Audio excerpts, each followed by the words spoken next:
Very good morning. మనం ఈ pollution కాలుష్యం దానికి సంబంధించింది 4th and 5th యూనిట్స్ గురించి కొన్ని క్వశ్చన్స్ చూద్దాం ఈరోజు. ఇంపార్టెంట్ ఏమున్నాయని దీనిలో భాగంగా నేనేమి ఇచ్చానంటే, ఇప్పుడు ఇక్కడ తయారు చేసిన ఈ క్వశ్చన్స్ మీకు టెలిగ్రామ్లో 3 ఇచ్చాను నేను, మన channel public service academy.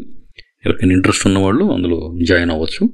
And ఇలా క్వశ్చన్స్ పబ్లిష్ చేస్తూ ఉంటాను, కొన్ని ప్రశ్నలు ముందు నెక్స్ట్ క్లాస్లో వచ్చే క్వశ్చన్స్ ఇక్కడ ఇస్తాను. దాన్ని మీరు ఒక తీసుకోవచ్చు, చాయిసెస్ ఉంటాయి కాబట్టి అక్కడ ఆప్షన్స్ 1, 2, 3, 4 అని. సో దాంట్లో you can pick the option దే. అండ్ ఇక్కడ 160 మెంబర్స్ పార్టిసిపేట్ చేశారు, 200 మెంబర్స్ చూశారు. అంటే మిగిలిన ఈ 40 మెంబర్స్ ఏంటంటే మైనస్ మార్క్స్ వస్తాయని పెట్టలేదు అనుకుందాం. ఒక ఫర్ ఎగ్జాంపుల్, ఎందుకంటే you need to consider minus marks ఉన్నాయి కాబట్టి you got to be very careful. తెలియని క్వశ్చన్ ఆన్సర్ చేయకూడదు. బట్ అందరూ స్టేట్మెంట్స్ ఇవ్వండి అంటారు. స్టేట్మెంట్ 1 అండ్ స్టేట్మెంట్ 2 స్టేట్మెంట్స్ ప్రతి క్వశ్చన్కి ఇవ్వరండి. మీకు 75 క్వశ్చన్స్ ఉన్నప్పుడు 75 క్వశ్చన్స్ స్టేట్మెంట్స్ నుంచి రావు కదా. అన్ని స్టేట్మెంట్స్ ఇస్తే మీరు only half of the questions అంటే 30 క్వశ్చన్స్ 35 క్వశ్చన్సే రీడ్ చేయగలుగుతారు. It is impossible to go through all 75 questions అన్నీ కనుక స్టేట్మెంట్స్లో ఇచ్చినట్లయితే. బట్ ఇక్కడ స్టేట్మెంట్స్లో ఇవ్వటం స్టేట్మెంట్స్ గురించి కాదు. ఇంపార్టెన్స్ ఏంటి అని అంటే, క్వశ్చన్ ఎంత ప్రయారిటీ ఉంది, ప్రజెంట్ ఎలా ఉంది, traditional questions, static and present current affairs కనుక లింక్ అప్ అవుతున్నాయి అనేది. అలాగని సబ్జెక్ట్ని వదిలేమని కాదు కదా. అన్నీ తీసుకుని ఒక ప్రొఫెసర్ సీనియర్ మోస్ట్ ప్రొఫెసర్కి ఇస్తే పేపర్ సెట్ చేయమని తను కరెంట్ అఫైర్స్ ఎక్కువ ఇవ్వకపోవచ్చు.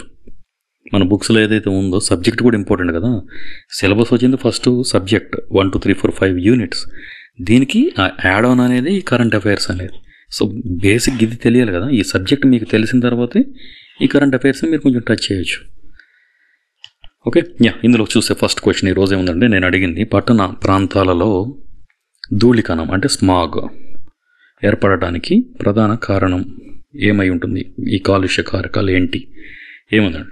ఇప్పుడు ఏంటంటే కార్బన్ డైఆక్సైడ్ ఉంది. కార్బన్ డైఆక్సైడ్ మనకి సమ్మర్లో ఉంటుంది, వింటర్లో ఉంటుంది, రైనీ సీజన్లో ఉంటుంది. స్మాగ్ వస్తుందా? రాదు కదా. పొగమంచు వస్తుందా? రాదు. కాబట్టి కార్బన్ డైఆక్సైడ్ ఎట్టి పరిస్థితుల్లో కాదు. అది మీ అందరికీ తెలియాలి ఫస్ట్. నెక్స్ట్, సల్ఫర్ డైఆక్సైడ్ ఎప్పుడు వస్తుంది? మన దగ్గర సల్ఫర్ డైఆక్సైడ్ ఉంటుందా గాలిలో అని అంటే ఉండదు. ఓన్లీ సల్ఫర్ ఉన్నటువంటి ఇంధనాలను మనం కనుక మండించినట్లయితేనే ఈ సల్ఫర్ ఆక్సైడ్స్ అనేవి గాలిలోకి వెళ్ళి అక్కడ మనకి ఈ సల్ఫర్ ఆక్సైడ్ అనేది, సల్ఫర్ డైఆక్సైడ్ అనేది, సల్ఫర్ ట్రైఆక్సైడ్ అనేది in the form of SOx ఇవన్నీ అనుకుందాం. సో ఇవి ఉంటాయి. అసలు అంటే సల్ఫర్ కనుక మండించకపోతే స్మాగ్ ఫామ్ అవుదా అంటే ఫామ్ అవుతుంది కదా. చలికాలంలో మనకు స్మాగ్ కనిపిస్తుంది. మనకి ఎక్కడ థర్మల్ పవర్ ప్లాంట్స్ లేకున్నా, బొగ్గుతో మండించుకున్నా కూడా మనకు ఊరి బయటికి వెళ్తే దూరంగా ఉన్నాయి కనిపించవు, విజిబిలిటీ తక్కువ ఉంటుంది. సో సల్ఫర్ డైఆక్సైడ్ ఎట్టి పరిస్థితుల్లో కాదు. రైట్, ఇక్కడ ఒకళ్ళు సల్ఫర్ డైఆక్సైడ్ అని ఫస్ట్ పెడితే 10 మెంబర్స్ పెడితే ఇక్కడ 43% అంటే అరౌండ్ 50% మెంబర్స్ సల్ఫర్ డైఆక్సైడే పెట్టారు. And every one going with this. Sulphur dioxide ఎప్పుడు ఉంటుంది? సల్ఫర్ ఉన్నటువంటి లో క్వాలిటీ బొగ్గుని మండించినప్పుడు మాత్రమే మనకి సల్ఫర్ అనేది ఉంటుంది అందులో. అప్పుడు అక్కడ సల్ఫర్ డైఆక్సైడ్. బట్ ఇక్కడ స్మాగ్ గురించి మాట్లాడుతున్నాం మనం, సల్ఫర్ డైఆక్సైడ్ గురించి మాట్లాడలేదు కదా. స్మాగ్ అంటే ఏంటి? ఫోటోకెమికల్ స్మాగ్ అని అంటే పొగమంచు అంటాం కదా. స్మోక్ ప్లస్ ఫాగ్ అది. తర్వాత మీథేన్. మీథేన్ ఎందుకు వస్తుంది అసలు? మీథేన్ మన బయోగ్యాస్, గోబర్ గ్యాస్ ఇటువంటివి కనుక బయలాజికల్ మెటీరియల్స్ని కానీ, తర్వాత మన కెటిల్స్ ఉన్నాయి కదా, ఆవులు గేదెలు, ఇవి వాటి యొక్క కడుపు నుంచి బయోఫెర్మెంటర్ ట్యాంక్స్, జీవ సంబంధమైన వాటి నుంచి మాత్రమే ఈ మీథేన్ వస్తుంది. CH4 formula. సో ఇది ఉండడానికి ఛాన్స్ లేదు. ఇది కూడా 7% పెట్టారు, ఇది 29%. కార్బన్ డైఆక్సైడ్ ఎప్పుడు ఉంటుంది మనకి 0.035% మన చుట్టూతాన్ని. అలాంటప్పుడు సమ్మర్లో రావాలి, వింటర్లో రావాలి కదా. ఇది రాలేదు. సో ఇది నేను చెప్పేది. క్వశ్చన్ చూసిన తర్వాత ఒక ఆన్సర్ తీసుకుని వెళ్ళిపోవడం కదా. ఇక్కడ నైట్రోజన్ ఆక్సైడ్ ఆన్సర్ అనేది మీకు అర్థమవుతుంది ఇవన్నీ చెప్పిన తర్వాత. So the answer is nitrogen oxides. ఈ నైట్రోజన్ ఆక్సైడ్స్ ఎలా వస్తున్నాయి? నైట్రోజన్ ఆక్సైడ్స్ ఎక్కడ ఉన్నాయంటే మనకు వాతావరణంలోనే ఉంది. నైట్రోజన్ ప్లస్ ఆక్సిజన్ ఉంది. ఇవి రెండు కలిపి నైట్రోజన్ ఆక్సైడ్స్ అనేది మనకి ఏర్పడతాయి. సో ఇది నైట్రిక్ ఆక్సైడ్ ప్రత్యేకంగా. బట్ నైట్రోజన్లో 2 ఉన్నాయి, N2O ఉంది, NO2 కూడా ఉంది. And along with this nitric oxide. So ఒక క్వశ్చన్ గురించి ఇంత తెలుసుకోవాల్సిన నీడ్ ఉందంటే ఉంటుంది. ఎందుకంటే మీరు ఇవన్నీ నేర్చుకున్నా దీన్ని అడగచ్చు వాడు, పెరాక్సీ-ఎసిటైల్ నైట్రేట్. దీని నుంచి మనకి స్మాగ్ అనేది వస్తుంది నెక్స్ట్ స్టెప్లో. సో పెరాక్సీ-ఎసిటైల్ నైట్రేట్ వస్తేనే మనకి స్మాగ్ అంటారు దాన్ని, కెమికల్ నేమ్. ఇవన్నీ మీరు నేర్చుకుని పోయినా, ఇవన్నీ నేర్చుకున్నాం. ఇది నేర్చుకోకపోతే పాయింట్ ఏముంది ఇక్కడ? నేను చెప్పడం టైం వేస్ట్, మీరు ఎలాగో విని కూడా టైం వేస్ట్. ఎందుకంటే ఇక్కడ ఆన్సర్స్ పిక్ చేశారు కదా, రోజు స్టేట్మెంట్స్ అడుగుతారు. బట్ ఇక్కడ స్టేట్మెంట్స్ లేవు, సింపుల్ క్వశ్చన్ ఉంది. 43% పిక్డ్ ద రాంగ్ ఆన్సర్. ఇక్కడ ఇంతమంది అసలు ఆన్సర్ అటెంప్ట్ చేయలేదు. 20%. So this is pity. 1 monthలోనే ఎగ్జామ్ ఉంది. ద వెరీ బేసిక్ క్వశ్చన్ ఇది. ఈ క్వశ్చన్ రాదు అని గ్యారంటీ లేదు, అలాగని వచ్చేదని గ్యారంటీ లేదు. తెలుసుకుంటే బెటర్ కదా. Yeah, I'm telling that. And next చూడండి అసలు ఇది ఎలా ఫామ్ అవుతుంది అనేది చూద్దాం. ఇక్కడ వాతావరణంలో ఉన్న నైట్రోజన్ ప్లస్ ఆక్సిజన్ రెండు కలిపితేనే మనకి నైట్రిక్ ఆక్సైడ్ వస్తుంది. దీంతో నెక్స్ట్ కలిసిన స్టేజ్లో మనకి నైట్రోజన్ డైఆక్సైడ్ వస్తుంది. సో NO2 ఇక్కడ పక్కన పెట్టుకుందాం. అండ్ ఈ NO2 ఎప్పుడైతే సూర్యరశ్మి ఉంటుంది కదా, సన్లైట్, దీంతో రియాక్ట్ అయినప్పుడు మాత్రమే మనకి ఈ నేసెంట్ ఆక్సిజన్, నవజాత ఆక్సిజన్కి విడిపోయినప్పుడు ఇక్కడ ఉన్నటువంటి డైరెక్ట్గా వచ్చిన NO2 రియాక్ట్ అవ్వదు. ఇప్పుడు ఎప్పుడైతే సూర్యరశ్మితో చర్య నొందిన తరువాత విడుదలైనటువంటి తయారైనటువంటి నైట్రిక్ ఆక్సైడ్ దీన్ని పక్కన పెట్టుకొని, అండ్ మనకు ఓజోన్ ఉంటుంది గాలిలో. ఎందుకు ఉంటుంది అని అంటే ఇక్కడ ఉన్నటువంటి ఆక్సిజన్ మనకుంది కదా, ఇక్కడ వచ్చిన నవజాత ఆక్సిజన్, ఇవి రెండు కలిసిపోయి మనకి O3 ఓజోన్ ఫామ్ అవుతుంది. ఇక్కడ ఫామ్ అయినటువంటి ఈ ఓజోన్, ఇక్కడ వచ్చినటువంటి ఈ NO, ఇవి రెండు కలిసినప్పుడు మాత్రమే మనకి ఈ నైట్రోజన్ డైఆక్సైడ్ ఏర్పడుతుంది. ఆక్సిజన్ ఎలాగో వాతావరణంలో ఉన్నది కలిసిపోతుంది. ఈ నైట్రోజన్ ఆక్సైడ్ ఎప్పుడైతే ఆల్కైల్ గ్రూప్స్తో కలుస్తాయో అప్పుడు మనకి పెరాక్సీ ఎసిటైల్ నైట్రేట్ వస్తుంది. దీని ఫార్ములా ఏంటంటే C2H3NO5. ఇది ఫార్ములా, పెరాక్సీ ఎసిటైల్ నైట్రేట్. ఇది మీకు స్టేట్మెంట్స్ లాగా ఇవ్వచ్చు. దేంతో ఓజోన్తో రియాక్ట్ అవుతుంది, నైట్రోజన్ డైఆక్సైడ్, అండ్ ఫైనల్గా పెరాక్సీ ఎసిటైల్ నైట్రేట్ ఫామ్ అవుతుంది. సో ఇవన్నీ అంటే ఏంటంటే నైట్రోజన్ ఆక్సైడ్స్ ఏవైతే మన వాతావరణంలో ఉన్నాయో అవి వాలటైల్ ఆర్గానిక్ కాంపౌండ్స్తో రియాక్ట్ అయినప్పుడు ఎక్కడ అనంటే in the presence of sunlight, only సూర్యరశ్మి సమక్షంలోనే ఉన్నప్పుడు గ్రౌండ్ లెవెల్లో ఉన్న ఓజోన్ను బయటకు విడుదల చేస్తూ మనకి మిగతా ప్రమాదకరమైనటువంటి పెరాక్సీ ఎసిటైల్ నైట్రేట్ అనేది ఏర్పడుతుంది. దీని ఫార్ములా ఇది. సో ఇది ఇక్కడ మనకు కనిపించే పొగమంచు. ఓకే, యా, ఇక్కడ nothing to do with the sulphur and you got nothing to do with the carbon dioxide. So ఇంత ఉంటుంది. ఒక క్వశ్చన్ నేర్చుకునేటప్పుడు దాని కాన్సెప్ట్స్ అన్ని నేర్చుకోవాలి, క్లియర్గా నేర్చుకోవాలి. ఎవరికైతే రిక్వైర్మెంట్ ఉందో వాళ్ళు నేర్చుకోండి. అవసరం లేని వాళ్ళు జస్ట్ దీని స్క్రీన్ షాట్ తీసుకోండి. ఇక్కడ నేను ఆన్సర్ టిక్ పెడుతున్నాను, నైట్రోజన్ ఆక్సైడ్స్. దీనివల్ల ఎంత ఉపయోగం ఉందని మీకు తెలియాలి. ఒక క్వశ్చన్ ఇంత కష్టపడి తయారు చేస్తే ఒక ఫ్రేమింగ్ తీసుకొచ్చే కలర్ ఇచ్చి చూడటానికి క్లియర్గా కూర్చోబెట్టి ఈ టైంలో రికార్డ్ చేస్తున్నప్పుడు కూడా we're spending so much of time. We're not publishing any books, no test series, no question papers, no institutions, no name and no nothing here. I haven't even disclosed my name yet. But still 1000 members చూస్తే only 100 members like చేస్తారు. Like చేస్తే ఏమొచ్చిందండి, rich అయిపోతామా మేము? మీకు ఒక positive mind set, like చేయాలా వద్దా అని ఒక వీడియో చూస్తున్నంతసేపు ఎందుకు మీరు కొట్టుమిట్టాడాలి? ఒక పర్సన్, ఎవరో unknown person, without taking anything, ఏమీ తీసుకోకుండా ఇంత టైం స్పెండ్ చేసి ఒక లైక్ ఎక్స్పెక్ట్ చేస్తే తప్ప. అది కామెంట్ పెట్టండి. మీకు ఏమైనా డౌట్స్ ఉంటే కామెంట్స్ పెడుతున్నారు కదా. For example very few members, some Rajasekhar and Haimavathi and arts అనే ఒక ఛానల్, వాళ్ళు ఆర్ట్ క్రాఫ్ట్స్, అండ్ తర్వాత సమ్ రమేష్ రెడ్డి గారు, యా, వీళ్ళు చాలా ఫ్యూ మెంబర్స్ నాకు రెగ్యులర్గా మెసేజ్ చేస్తూ ఉంటారు, ఎక్స్ప్లెయిన్ చేయండి అని చెప్పేసి. So I'm only telling here few names. But ఇక్కడ మన వాళ్ళు ఉన్నారు చాలామంది, మంచిగా రెస్పాండ్ అవుతూ ఉంటారు. And I'm still at the same time I'm wishing them. But ఏంటంటే ఒక కమ్యూనికేషన్, ఒక లైక్ చేస్తే నష్టం ఎంత, ఒక క్వశ్చన్ అంటే లాభం ఎంత. ఒక పర్సన్ ఒక క్వశ్చన్కి 8 minutes టైం తీసుకున్నాడు అని అంటే దీని మీద ఎంత ఎక్స్ప్లెనేషన్ ఉంది. I'm not wasting your time and I don't want to waste my time as well at the same time, right? I done my research in London.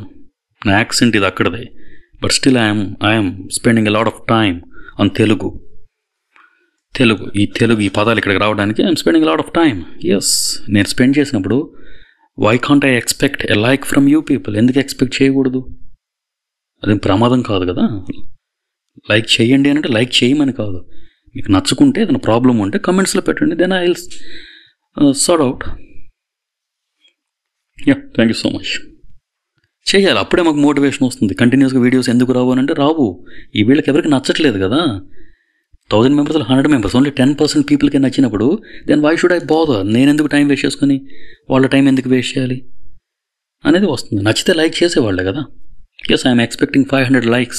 ఇది అయిన తర్వాత నెక్స్ట్ వీడియో ఇంకొక దాన్ని తీసుకొస్తాను మీ ముందుకి. యా, నెక్స్ట్ క్వశ్చన్ ఇక్కడ ఇదండి. చూడండి, 17th క్వశ్చన్ మొన్నటి నుంచి కంటిన్యూషన్లో చూసుకోవచ్చు. అక్కడ environment and public health, next దాని తర్వాత ఇది. అండ్ 18th క్వశ్చన్, నేషనల్ పరిసర గాలి నాణ్యత నేషనల్ ఎయిర్ క్వాలిటీ ఆ స్టాండర్డ్స్ ప్రకారం భారతదేశంలో పార్టికులేట్ మ్యాటర్ 2.5కు అనుమతించబడిన అంటే ఎంతవరకు పర్మిషన్ ఉంది మనకి particulate matter 2.5 and particulate matter 10 అని చదువుకుంటాం కదా. National ambient air quality standards ప్రకారం ఎంత ఇచ్చారంటే మనకి ఇచ్చింది 40 మైక్రోగ్రామ్స్ ఫర్ గణపు మీటర్ క్యూబ్ అంటాం కదా మనం. సో ఆ విధంగా చూస్తే ఎప్పటికేనంటే యాన్యువల్లీ సంవత్సరానికి పర్ ఇయర్ అనేది క్యాల్కులేషన్ తీసుకుంటారు. సో అవుట్డోర్ ఏరియాలో ఎక్కువగా మనకి ఏముంటాయంటే ఇవన్నీ కాలుష్య కారకాలు ఉండటం అనేది మనకు తెలుసు అంటే బయట తీసుకున్నప్పుడు. So average limit of for particulate matter 2.5, fine particulate matter at 40 milligrams per meter cube to protect human health. మానవ ఆరోగ్యం కనుక పర్ఫెక్ట్గా ఉండాలి, ఎటువంటి వాయు సంబంధ కాలుష్యాలతో ఇబ్బంది పడకూడదు అని అంటే మనకు ఉండాల్సినటువంటి స్టాండర్డ్ ఇది. Next question 19. ఓజోన్ పొర తగ్గుదలకు ప్రధాన కారణమయ్యే వాయువులు ఏంటి? ఇక్కడ కూడా అలాగే పెడితే ఛాన్స్ ఉంటుంది కదా, అందుకనే చిన్నగా నేర్చుకోవాల్సి వస్తుంది, కన్ఫ్యూజ్ అయిపోతాం. నెగిటివ్ మార్క్ ఉన్నప్పుడు స్ట్రెస్ పెరుగుతుంది కాబట్టి కార్బన్ డైఆక్సైడ్ కాదు మనకి ఎప్పుడు రెగ్యులర్గా ఉంటుంది. మీథేన్ నో ప్రాబ్లం, ఇక్కడ నైట్రస్ ఆక్సైడ్ ఛాన్స్ లేదు. So chlorofluorocarbons. సో దీని మీద రిలీజ్ ఆఫ్ క్లోరిన్ యాటమ్స్ ఎక్కడి నుంచి అంటే ఈ క్లోరోఫ్లోరోకార్బన్స్ నుంచి మనకి ఏమొస్తుంది, క్లోరిన్ యాటమ్స్ అనేవి రిలీజ్ అవుతూ ఉంటాయి ఇన్ ద స్ట్రాటోస్పియర్. ఎక్కడంటే స్ట్రాటోస్పియర్లోనే రిలీజ్ అవుతూ ఉంటాయి, which destroy the ozone molecules. ఎప్పుడైతే ఆ ఓజోన్ మాలిక్యూల్స్ డిస్ట్రాయ్, ఈ క్లోరిన్ అనేది ఓజోన్తో రియాక్ట్ అయినప్పుడు ఈ ఓజోన్ గట్టిగా ఉండే మందంగా ఉండే పొర అనేది విడిపోతూ ఉంటుంది, నేషెంట్ ఆక్సిజన్ నవజాత ఆక్సిజన్లుగా విడిపోతుంది. ఇది చాలా రియాక్టివ్, చాలా చర్యాశీలత ఎక్కువగా ఉంటుంది, దీనికి చర్యాశీలత ఎక్కువగా ఉంటుంది. ఈ ఆక్సిజన్ రియాక్ట్ అవ్వడానికి రెడీగా ఉంటుంది కాబట్టి ఓజోన్ అనేది ముక్కలకు విడిపోయి ఇక్కడ ఆక్సిజన్ విడిపోయి కిందకు వచ్చేస్తుంది భూమి మీదకి వాతావరణంలోకి. ఇక్కడ ఉన్నటువంటి నేషెంట్ ఆక్సిజన్ అనేది వేరే దాంతో రియాక్ట్ అవుతుంది. ఇంతకుముందు రియాక్షన్లో కూడా చూసాం కదా, నైట్రోజన్తో రియాక్ట్ అయిపోతూ ఉంటుంది, లేకపోతే NO2 నుంచి మనకు వస్తూ ఉంటుంది నేషెంట్ ఆక్సిజన్ అనేది. సో ఈ విధంగా ఈ నేషెంట్ ఆక్సిజన్ అనేది చాలా రియాక్టివిటీ ఎక్కువ ఉంటుంది, క్రియాశీలత ఎక్కువగా ఉంటుంది. కాబట్టి ఇక్కడ ఓజోన్ లేయర్ అనేది thinning of the ozone layer జరుగుతుంది. ఏముందండి, 3 పొరలు ఉండాలి, 3 మాలిక్యూల్స్ కలిపి తయారవుతూ ఉంది. 3 పరమాణువులు కలిసి 3 ఆక్సిజన్ పరమాణువులు కలిసి తయారయ్యేది దాన్ని ఓజోన్ అంటారు. అంటే మందంగా ఉంది కదా, ఒకదానికి కొంత భారం ఉంటుంది కాబట్టి. సో దీంట్లో ఏంటంటే విడిపోయినాయి అనుకోండి, O2+Oగా థిక్నెస్ తగ్గుతూ ఉంది, అప్పుడే దానికి రంధ్రం పడింది అంటారు. రంధ్రం పట్టడం అంటే అదేదో హోల్ కాదు, జస్ట్ పలచబట్టం అనేది దాని మీనింగ్. తర్వాత క్వశ్చన్ 20. దీర్ఘకాలికంగా అంటే లాంగ్ టర్మ్ పార్టికులేట్ మ్యాటర్ ప్రభావానికి గనక గురయ్యే ప్రధాన ఆరోగ్య ప్రభావం ఏంటి? ఎక్కువగా ఏదో వస్తుంది, పార్టికులేట్ మ్యాటర్ కనుక ఎక్కువ టైం కనుక ఫోకస్ అయితే ఏమేమి రావచ్చు అంటే లంగ్ క్యాన్సర్ వచ్చే ఛాన్స్ ఉంటుంది. ఆల్రెడీ చూసాం కదా, లంగ్ క్యాన్సర్ అన్నప్పుడు మనకి ఆ పార్టికులేట్ మ్యాటర్ 2.5 అయితే ఉన్నాయో అవి వాయు గోణులు, సో ఆల్వియోలై వరకు వెళ్ళే ఛాన్స్ ఉంటుంది కాబట్టి ఊపిరితిత్తులకు చొచ్చుకుపోతాయి.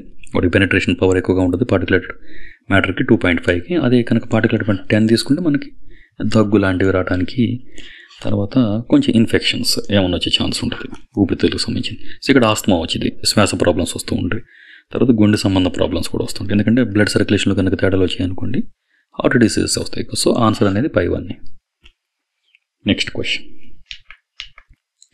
ఇది కూడా నేను టెలిగ్రామ్లో ఇచ్చాను. సో ఇక్కడ కూడా సేమ్ స్టోరీ హ్యాపెండ్, అదే జరిగింది. ఇక్కడ భారతదేశంలో నీటి ద్వారా వ్యాపించే వ్యాధులకు సాధారణ కారణం, ద వెరీ జనరల్ రీజన్ ఏంటి అనేది క్వశ్చన్ ఎందుకు అర్థం చేసుకోరు మీరు? సాధారణ కారణం అని అంటే నార్మల్గా కాదు, ఓకే.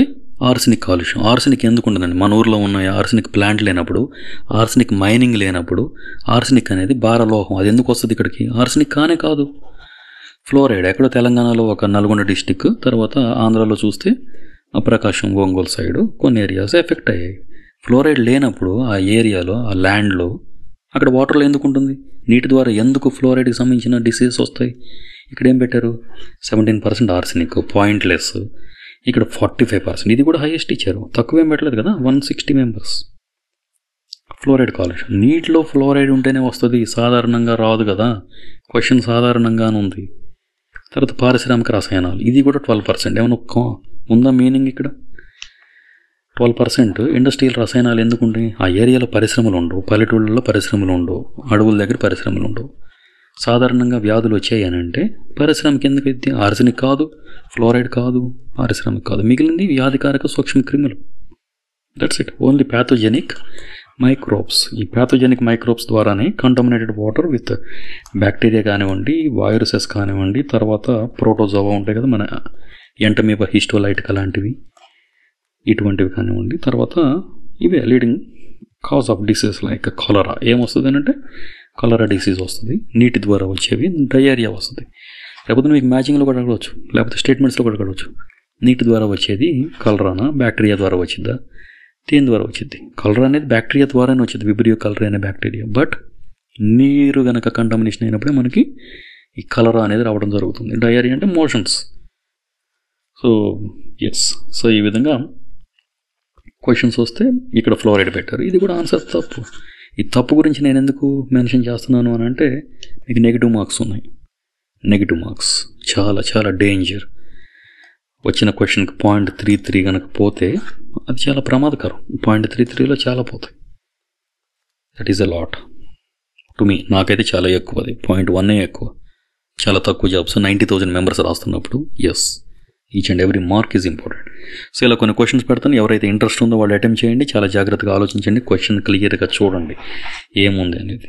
స్టేట్మెంట్ ఉన్నటువంటి క్వశ్చన్స్ అవసరం లేదు. వెరీ సింపుల్ క్వశ్చన్స్ మనకు రావాలి కదా. నెక్స్ట్ స్టేట్మెంట్స్లోకి వెళ్దాం. చాలా టైం ఉంది. మీరు చదవండి, నేను ఇస్తాను. నెక్స్ట్, వరల్డ్ హెల్త్ ఆర్గనైజేషన్ మార్గదర్శకాల ప్రకారం తాగునీటిలో ఆర్సెనిక్ అనుమతించబడిన పరిమితి ఎంతవరకు పరిమితి ఉంది? మనం చూస్తాం జనరల్గా బీఓడి బయాలజికల్ ఆక్సిజన్ డిమాండ్ ఎంత ఉండాలి వాటర్లో, సిఓడి కెమికల్ ఆక్సిజన్ డిమాండ్ ఎంత ఉండాలి, తర్వాత ఫ్లోరిన్ ఎంత దాటితే ప్రమాదకరం, ఆర్సెనిక్ ఎంత దాటితే ప్రమాదకరం అనేది ఇక్కడ అడిగాడు. ఆర్సెనిక్ ఎంతవరకు ఉండాలి అంటే ఉండాలని కాదు, ఎంత దాటకూడదు అనేది ఇక్కడ అడిగిన క్వశ్చన్.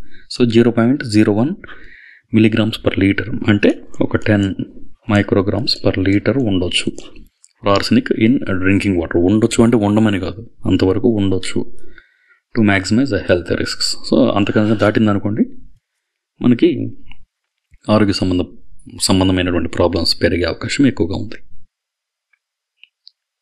తర్వాత నెక్స్ట్ క్వశ్చన్, పర్యావరణ ఆరోగ్య ప్రమాదాలను కలిగించే ఈ వేస్ట్, ఎలక్ట్రానిక్ వేస్ట్లో ప్రాథమిక భాగం ఏంటి? ప్రాథమికంగా ఏముంటుందన్న ఎలక్ట్రానిక్ వేస్ట్ అంటున్నాం కాబట్టి ప్లాస్టిక్తో పని లేదు, అక్కడ కాగితంతో పని లేదు, ఎస్ సేంద్రీయ పదార్థాలతో పని లేదు, ఆర్గానిక్ కంపౌండ్స్ మిగిలింది ఏంటి? భార లోహాలు, ఓన్లీ హెవీ మెటల్స్, మన lead and cadmium are the major culprits here. So e-waste contains toxic heavy metals which can leach into soil.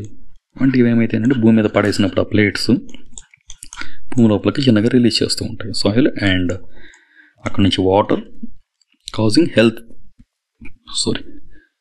health hazards like organ damage and even cancer కూడా రావడానికి chance ఉంటుంది. So ఇది important concept ఇక్కడ. Next question 24th, వ్యర్థాల నిర్వహణలో 3R అంటే ఏంటి? అందరూ చూస్తాం 3R అని చదువుకుంటాం, బట్ ఇక్కడ ఇన్ని ఇచ్చినప్పుడు మీకు కన్ఫ్యూజ్ అయిపోతారు. సో ఇక్కడ ఏంటంటే జస్ట్ ఒకసారి సింపుల్గా చూడండి, మనకు తెలిసింది రిక్లెయిమ్, ఇది తీసేస్తాం, రిక్లెయిమ్తో పని లేదు. తర్వాత రిఫార్మ్, సంస్కరణతో పని లేదు. తర్వాత రిపేర్, బాగు చేయడంతో పని లేదు. ఈ 3 తీసేస్తే మిగిలింది reduce, reuse and recycle. This 3R approach promotes sustainable waste management. అసలు ఏం చేస్తుంది అంటే సుస్థిరంగా వేస్ట్, చెత్తను ఎలా మేనేజ్ చేయొచ్చు? మేనేజ్ అని అంటే నిర్వహించడం. So sustainable waste management practices అంటే ఏంటంటే మినిమైజింగ్ వేస్ట్ జనరేషన్. రీయూజ్ అని అంటే ఉపయోగపడింది అనుకోండి, క్యారీ బ్యాగ్, సంచి కానీ, దాన్ని ఉపయోగించేసుకుంటాం. సో అక్కడ మనం ఏం చేస్తాం? మినిమైజింగ్ వేస్ట్ జనరేషన్, వేస్ట్ ఎక్కువగా ప్రొడ్యూస్ అవ్వకుండా చూస్తున్నాం. అండ్ మ్యాక్సిమైజింగ్ రిసోర్స్ రికవరీ, రిసోర్సెస్ని అంటే వనరులను ఎంతవరకు అయితే అంతవరకు ఉపయోగించుకోగలరు. క్వశ్చన్ 25, వాతావరణ మార్పు, క్లైమేట్ చేంజ్కి సంబంధించిన ఆ కాంటెక్స్ట్లో ప్రధాన హరిత గృహ వాయువు ఏది అని అంటాం? Green house gas. సో ఇక్కడ కూడా కన్ఫ్యూజ్ అవ్వాల్సిన అవసరం ఏముంది? లేదా నైట్రోజన్ అంటే మనకు వాతావరణంలో ఆటోమేటిక్గానే ఉంటుంది. నైట్రోజన్, ఆక్సిజన్, కార్బన్ డైఆక్సైడ్ ఇవన్నీ ఉంటాయి. కాదు ఇక్కడ నైట్రోజన్, ఆక్సిజన్ అనేది మనకు యూజ్ అవుతూ ఉంటాయి మొక్కలకి అండ్ మనకి. బట్ ఇక్కడ కార్బన్ డైఆక్సైడ్ ఒకటి, ఆక్సిజన్తో మంచిదే ఉంటుంది, హైడ్రోజన్తో పెద్ద ప్రాబ్లం లేదు. అండ్ నైట్రోజన్ మన మొక్కలు తీసుకుంటూ ఉంటాయి నైట్రోజన్ సైకిల్లో కానీ. ఇక్కడ కార్బన్ డైఆక్సైడ్ ఒకటే ఆన్సర్. సో ఆన్సర్ ఏంటంటే carbon dioxide. So carbon dioxide ఎలా వస్తుందంటే ఇది ఒక ప్రాథమిక గ్రీన్ హౌస్ గ్యాస్. సో హరిత గృహ ప్రభావానికి మేజర్గా దోహదపడుతూ ఉంటుంది. ఇది ఎక్కడి నుంచి వస్తుంటే శిలాజ ఇంధనాలు ఏవైతే ఉన్నాయో మన ఫాజిల్ ఫ్యూయల్స్ని వాటిని బర్న్ చేసినప్పుడు కరెంటు ప్రొడ్యూస్ చేయడానికి కానీ, సో వేరే మోటార్స్, వెహికల్స్ వాటిల్లో ప్రొడ్యూస్ చేసినప్పుడు మనకి కార్బన్ డైఆక్సైడ్ అనేది బయటకు రిలీజ్ అవుతూ ఉంటుంది. పార్షియల్గా అంటే పాక్షికంగా మండిస్తే CO carbon monoxide which is more dangerous, and జనరల్గా CO2 రిలీజ్ అవుతూ ఉంటుంది, వాతావరణంలోకి వెళ్తుంది. కాబట్టి ఇది హరితగృహ ప్రభావానికి దోహదపడుతూ ఉంటుంది. Next question 26. వాతావరణ మార్పుల వల్ల వడగాల్పుల ప్రధాన ఆరోగ్య ప్రభావం ఏంటి? మేజర్గా ఏముంటుంది అన్నారు. సో రెస్పిరేటరీ ఇష్యూస్ ఏమి రావు టెంపరేచర్స్ పెరిగితే. సో కమ్యూనికబుల్ డిసీజెస్, అంటువ్యాధులు లాంటివి ఏమి రావు. తర్వాత నాడీ వ్యవస్థ, నర్వస్ సిస్టమ్ మీద కూడా ఏమి ఎఫెక్ట్ ఉండదు. ఆన్సర్ ఏంటంటే డీహైడ్రేషన్ మరియు హీట్ స్ట్రోక్, సన్ స్ట్రోక్, వడదెబ్బ అంటాం కదా, సో అది జరుగుతుంది. So dehydration and sun stroke, దాన్ని హీట్ స్ట్రోక్ అంటారు. So heat waves lead to the extreme temperatures. ఈ ఏవైతే హీట్ వేవ్స్ ఉంటాయో కొన్నిసార్లు వస్తాయి కదా వేడి వికిరణాలు, ఈ హీట్ వేవ్స్ వల్ల ఎక్స్ట్రీమ్ టెంపరేచర్స్ ఇంక్రీజ్ అవుతూ ఉంటాయి, causing dehydration and heat stroke and exacerbation of like health conditions ఏమైనా ఉన్నాయని చెప్పేసి జరుగుతుంటాయి, వాటి నుంచి వచ్చేవి. అంతే తప్ప శ్వాసకోశ వ్యాధులు, కమ్యూనికబుల్ డిసీజెస్ ఇవి రావు. నెక్స్ట్ 27. ఇండియాలో వాతావరణ మార్పు మానవ ఆరోగ్యంపై కలిగించే ప్రభావాలను ఎదుర్కోవడానికి దృష్టి పెట్టిన కార్యక్రమం ఏంటి అన్నారు. ఇక్కడ కార్యక్రమం ఏంటంటే ఇచ్చుకోండి, వాతావరణ మార్పు మరియు మానవ ఆరోగ్యంపై జాతీయ కార్యక్రమం, national programme on climate change and human health. ఇది గుర్తుపెట్టుకోవాలి, ఎందుకంటే ట్రాన్స్లేషన్ ఇలాగే ఉంటుందని మనకు తెలియదు కాబట్టి. So national programme on climate change and human health, so ఇది గుర్తుపెట్టుకోవాలి. ఇది ఎక్కడిది అని అంటే పార్ట్ ఆఫ్ NAPCC.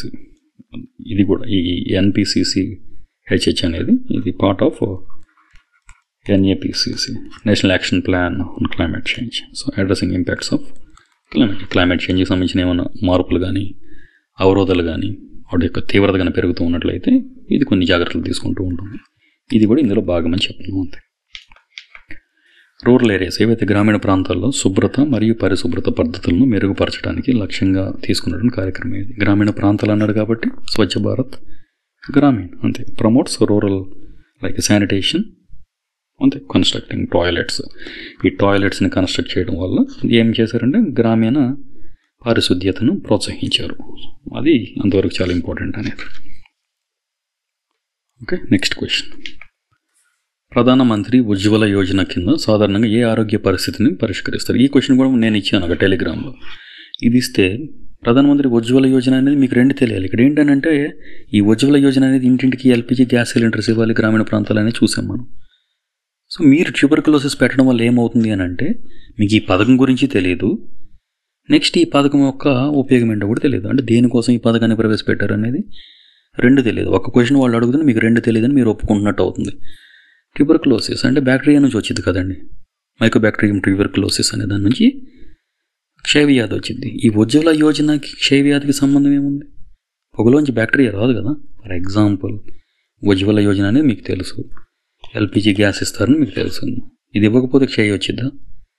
రాదు కదా. నీటి ద్వారా వ్యాపించే వ్యాధులకు సంబంధం ఏముంది? గ్యాస్ బండ్లు కదా అక్కడ ఇచ్చేది. మెంటల్ పేషెంట్స్ గురించి ఎందుకు వస్తాయి? మెంటల్ డిసీజెస్ రావు.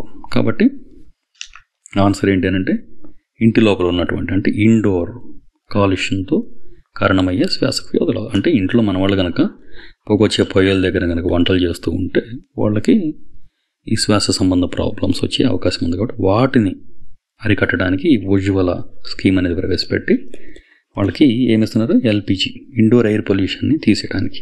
సో ఏం చేస్తుందంటే promotes LPG connections to households, అందరికీ వాళ్ళకి ప్రొవైడ్ చేస్తూ ఉంది. Reducing indoor air pollution from solid fuel use. ఏదైతే బొగ్గు కట్టెలు లాంటివి వాడేవాళ్ళు కదా అంతకుముందు, దాన్ని సాలిడ్ ఫ్యూయల్ అంటారు. ఈ సాలిడ్ ఫ్యూయల్ని కట్ చేసి ఈ LPG గ్యాస్ ప్రొవైడ్ చేయడం అనేది ఈ పథకంలో ఉన్నటువంటి major. Tuberculosis that is completely pointless. Next,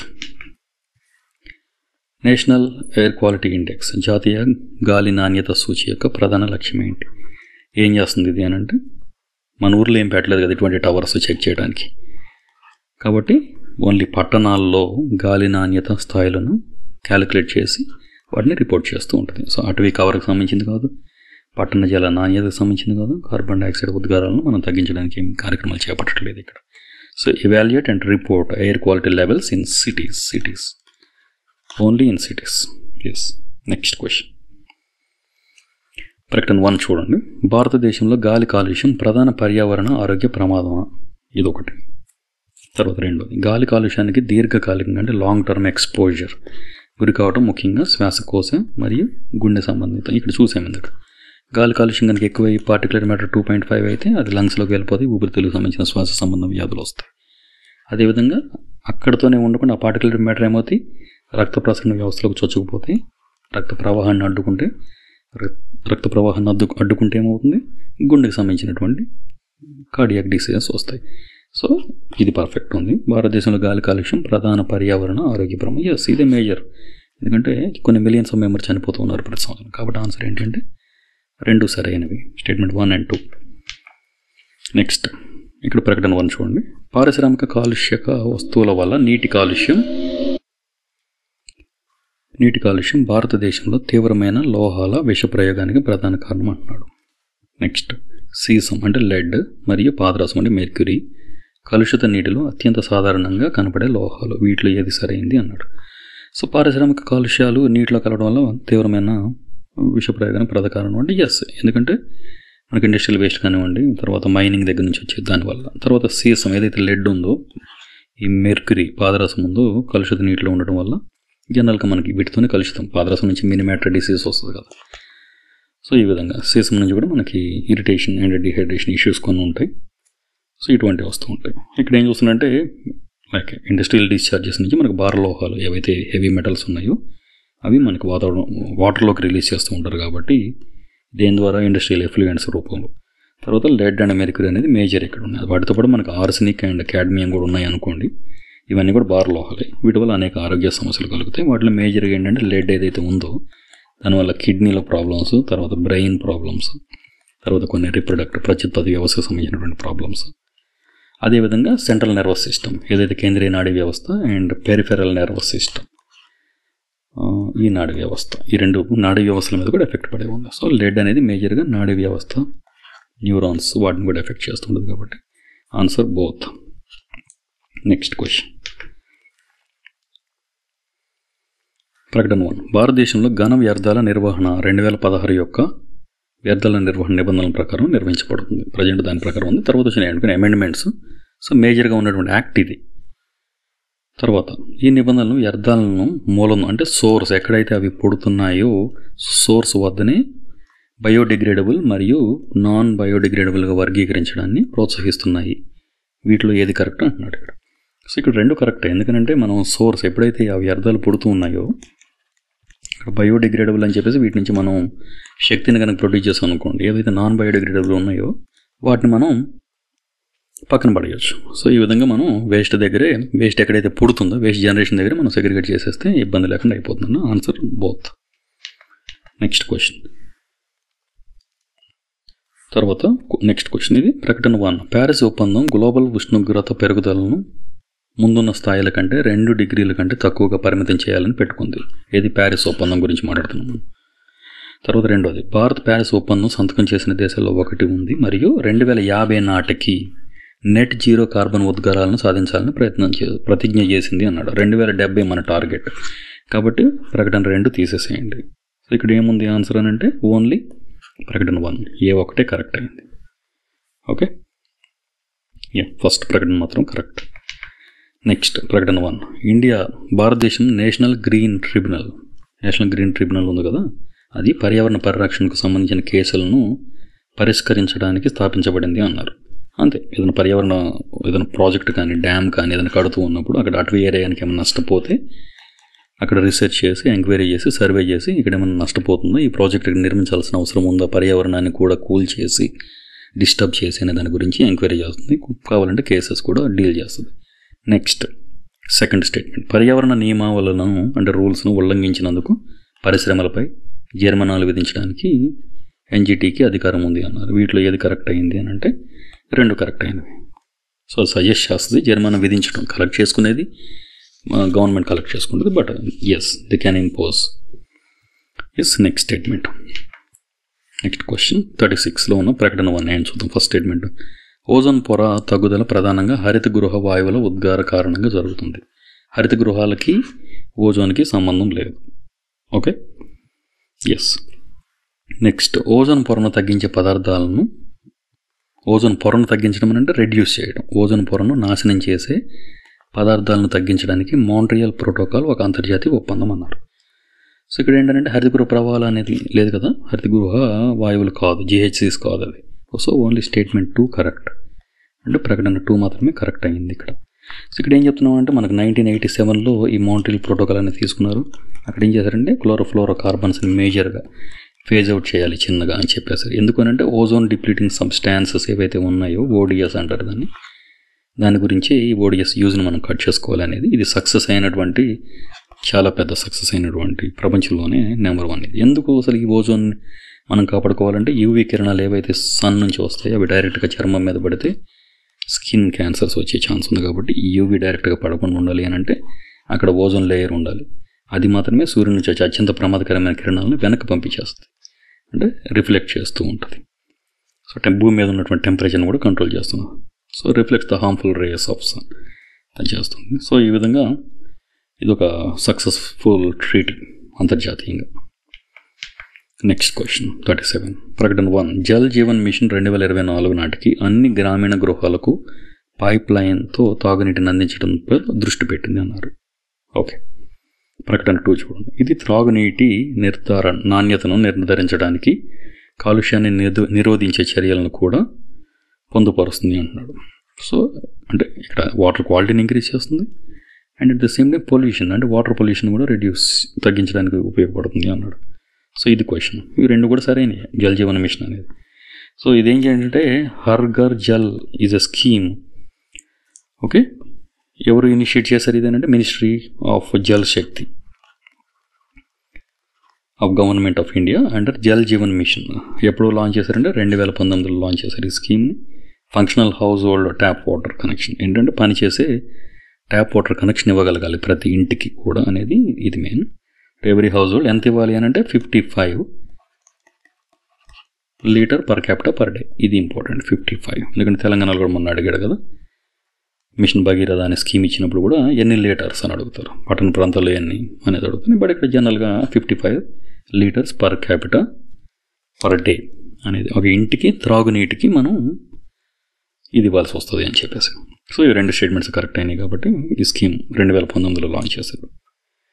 so అలాగే నెక్స్ట్